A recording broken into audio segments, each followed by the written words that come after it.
with Sleep TV. What were you doing at the time when you decided I'm gonna move from Nashville to Atlanta? I had got out of jail. The day I got out of jail, I just left Nashville. Like, I'm talking about from the time I walked out of CCA, I just left that motherfucker. I didn't even like pack shit up. I just came straight down.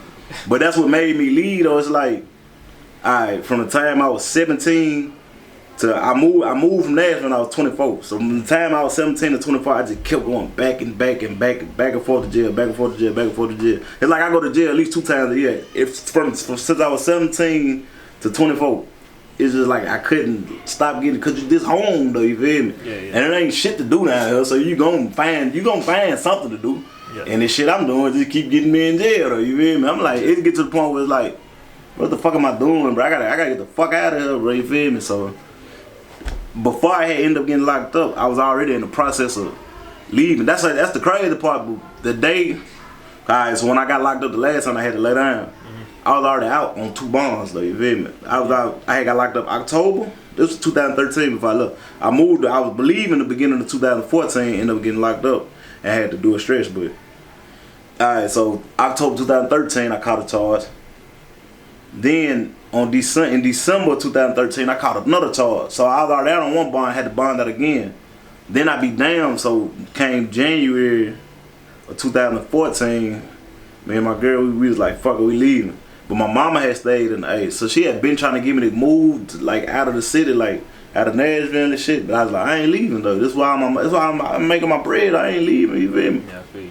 It just got to a point where like, she finally convinced me, like, fuck it, I'm leaving, you feel me? Yeah. So, it's crazy because I had took my girl and my kids down there, boom. When I took them down there, man, I said, and my homeboys with me, I said, I'm gonna go back to Nashville one more time, I'm gonna make one more flip. It's gonna be enough money where I ain't gonna have to worry about coming back for a little minute though, you feel me? Yeah. I come down, everything going good, I'm up doing my little 1-2 though, you feel me? Get my little bread. Yeah. Man, the day, I'm talking about, it was to the point where like I ain't had shit left, and the next morning I was waking up to leave. Yeah. I ain't coming back. Like this, my mind I ended up getting jammed up that night. Like the next morning I'm leaving though, you feel me? But the next, I ain't even make it, man.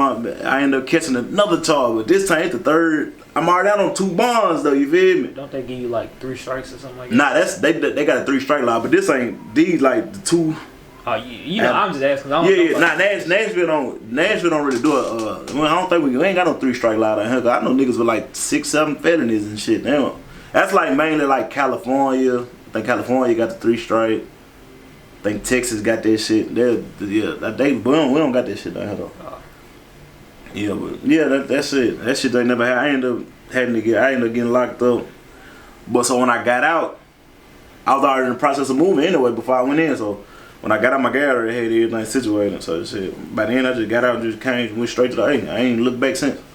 So I always thought like from the outside looking in, like from what I known, like from you to talk about, I thought it had something to do with like, man, fuck this music shit in Nashville. It was Atlanta. So nah, see, like, already going. Yeah, I was already going back and forth. Like, I've been going to Atlanta my whole life. Like, niggas don't even know I used to live in Atlanta when I was like 8 or 9. But I understand that my pops used to live down there. My pops used to stay in the A and shit. And we niggas used to always go back and forth down there with him and shit. But yeah, nigga then stayed down there for a couple months, came back and shit. But I've been going back and forth to Nashville, Chattanooga, all that shit my whole life though.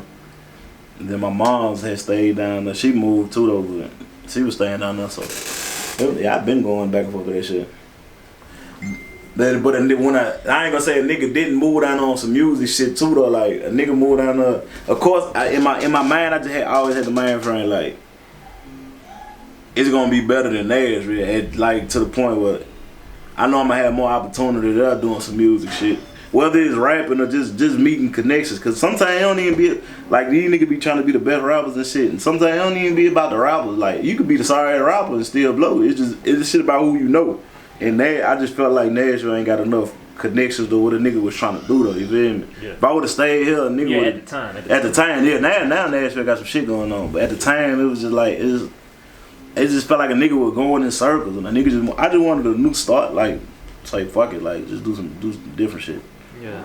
That's actually why I stopped he asked me off camera, like, you know what I'm saying, why you don't make beats no more. People ask me that all the time. This shit crazy. His shit was dope too. He had some little heat. His shit was dope. Appreciate it. But I mean, that's probably one of the main reasons why I stopped making beats, because you know, I mean that shit ain't, well, back by what, like 2015, 16, yeah.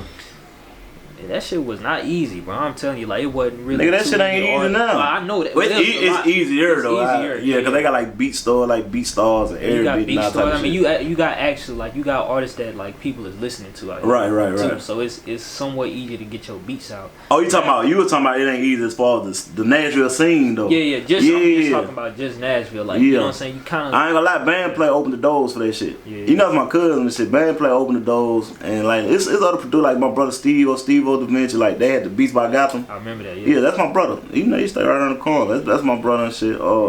J.O. Luciano, that's my nigga. And a couple producers, Greedy Money opened the door. It's sold.